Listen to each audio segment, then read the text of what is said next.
बिस्मिल्लाहिर्रहमानिर्रहीम। अस्सलाम वालेकुम। आप सबको बीएम यूनिवर्स में खुश आमदीद कहता हूँ। हमारा आज का टॉपिक है what is corporate governance. Corporate governance की लेक्चर सीरीज हम शुरू करेंगे और इसमें तमाम जो मेन इसके कॉन्सेप्ट्स हैं वो हम डिस्कस करेंगे। So what is corporate governance? Corporate governance refers to the set of laws, regulations and procedures that govern how corporations are run.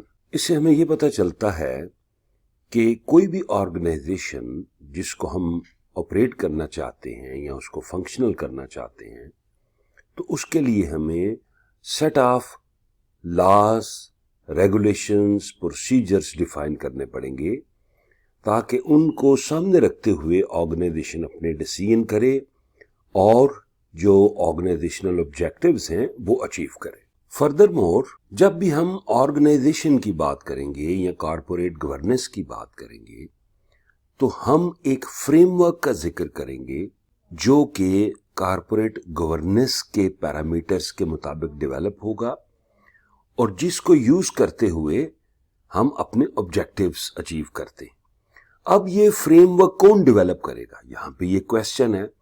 तो ये फ्रेमवर्क बोर्ड ऑफ डायरेक्टर्स और कॉरपोरेट एग्जीक्यूटिव बोर्ड वो define करेगा, वो develop करेगा एक road map कि organisation ने कैसे चलना है और किस तरह अपने टारगेट्स को अचीव करना है। यहां पे मैं मेंशन करूंगा कि corporate governance requires security, transparency, equity, compliance, Reliance and accountability.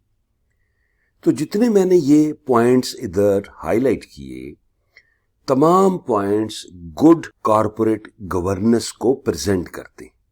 जैसे सिक्योरिटी क्या हो सकती है? एक ऑर्गेनाइजेशन के डॉक्यूमेंट्स हैं, उसका डाटा है। ट्रांसपेरेंसी कि जो आपके डॉक्यूमेंट्स हैं उसमें वही कुछ आप शो कर रहे हैं जो एक्चुअल में हुआ है, ट्रांसपेरेंट है। लाइक टैक्सेस हैं तो आपने जितनी इनकम हुई उसकी बेस पे टैक्स को डिडक्ट किया, तो ट्रांसपेरेंट चीजें। इक्विटी कि जो आपके पास एसेट हैं, जो आपके पास वैल्यू है उसको प्रेजेंट करना है। कंप्लायंस से मुराद होता है कि आपके जो स्टैंडर्ड्स हैं आप उसको फॉलो करेंगे।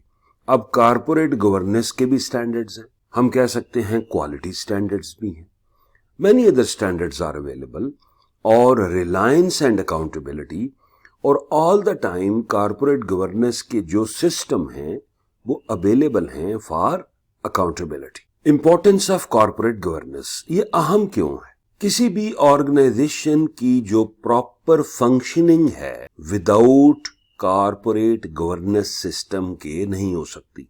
यह हमारा पॉइंट नंबर 1 है, proper functioning of an organization. And if a company अपनी रिप्यूट बनाना चाहती है, गुड रिप्यूट बनाना चाह रही है, तो उसको डेमोन्स्ट्रेट करना पड़ेगा कि वो कॉर्पोरेट गवर्नेंस के रूल्स को फॉलो कर रही है। Number 2, company accountability. जैसा कि हम जानते हैं कि corporate governance is based on rules, laws, policies, procedures to ensure about company accountability, कि ये सारे सिस्टम हमने डेवलप किए और ये सोच के डेवलप किए कि कल को अगर हमारा ऑडिट हो जाता है, हमें कोई क्वेरी जनरेट होती है, तो इन सिस्टम्स की बेस पे हम जवाब दे सके।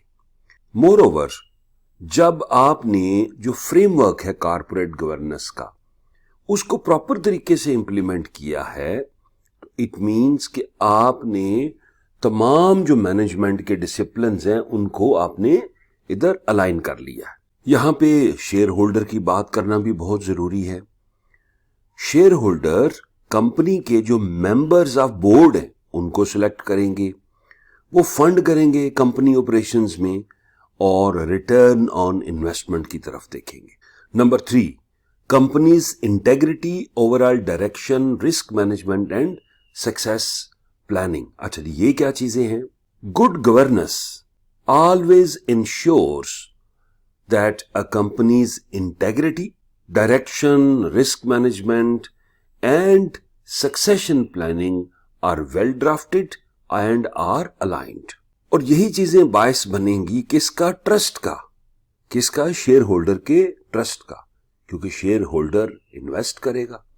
تو اگر یہ چیزیں آپ اپ ٹو دی مارک رکھیں گے، جیسے انٹیگریٹی کی بات کریں، بھائی overall reputation of the organization, overall direction ہے، رسک مینجمنٹ پہ آپ نے کام کیا ہے، اور آپ نے سکسیشن پلاننگ کی ہے، سکسیس پلاننگ کی ہوئی ہے، تو اگر یہ تمام چیزیں آپ اڈاپٹ کر کے امپلیمنٹ کر رہے ہیں تو آٹومیٹیکلی شیئر ہولڈر آپ پہ ٹرسٹ کرے گا اور انویسٹ کرے گا. اور اگر آپ پروفیٹیبلٹی کی بات کریں تو آپ یاد رکھیں کہ بغیر گڈ گورننس کے آپ پروفیٹیبلٹی کا تصور نہیں کر سکتے.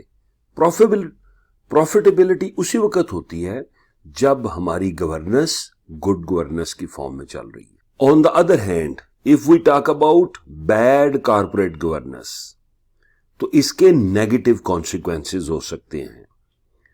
مثال کے طور پہ سب سے بڑا جو فیلئر ہے وہ یہ ہے کہ جو کمپنی گولز ہیں وہ اچیو نہیں کیے جا سکیں گے. بیڈ گورننس کی وجہ سے جو سپورٹ ہے from stake holders and community وہ آپ کے پاس نہیں رہے گی. فائنینشیل لاسز آپ فیس کر سکتے ہیں اور فائنلی کمپنی کلیپس کر سکتی ہے. تو یہ ہمارا آج کا ٹاپک تھا ریگارڈنگ کارپوریٹ گورننس. ہم نے اس کی ڈیفینیشن دیکھی پلس اس کی امپورٹنس کو دیکھا. ہمارا نیکسٹ لیکچر ہے about principles of corporate governance. It is very interesting, so stay tuned. Best of look.